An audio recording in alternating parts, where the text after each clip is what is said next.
പച്ചപുതച്ച നെൽവയലുകളാൽ സമ്പന്നമായ കുട്ടനാട്, കാലാവസ്ഥാ വ്യതിയാനങ്ങൾക്കനുസരിച്ച് ചെയ്തു വരുന്ന മരച്ചീനി കൃഷിയും വാഴക്കൃഷിയും ഇവയൊക്കെ തന്നെയും കുട്ടനാടിന്റെ കാർഷിക മേഖലയെ അഭിവൃദ്ധിപ്പെടുത്തുന്നു. കുട്ടനാട്ടിലുടനീളമുള്ള ഏത്തവാഴ കൃഷിയിടങ്ങൾ സന്ദർശിക്കുമ്പോൾ കാറ്റിൽ ഒടിഞ്ഞു വീഴാതെ ഏത്തവാഴ കൃഷിയെ സംരക്ഷിക്കാനായി മുളത്തടികൾ ഉപയോഗപ്പെടുത്തിയിരിക്കുന്നതായി കാണാം. വയലേലകൾക്കരികിൽ ചെയ്യപ്പെടുന്ന കൃഷികൾക്ക് പലപ്പോഴും ശക്തമായ കാറ്റ് വലിയ പ്രതിസന്ധികൾ സൃഷ്ടിക്കാറുണ്ട്.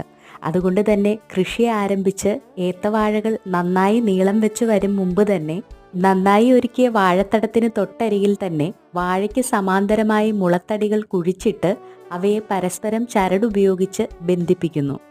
മുളത്തടികൾ വാഴച്ചെടികൾക്ക് താങ്ങായി വർത്തിക്കുന്നു. നിരനിരയായി ഓരോ വാഴയ്ക്കും താങ്ങായി നിൽക്കുന്ന മുളത്തടികൾ നമുക്കിവിടെ കാണാം. വാഴത്തോട്ടത്തിലൂടെയുള്ള നടത്തം നമ്മുടെ കണ്ണിനും മനസ്സിനും സന്തോഷം നൽകുന്ന അനുഭവമാണ്.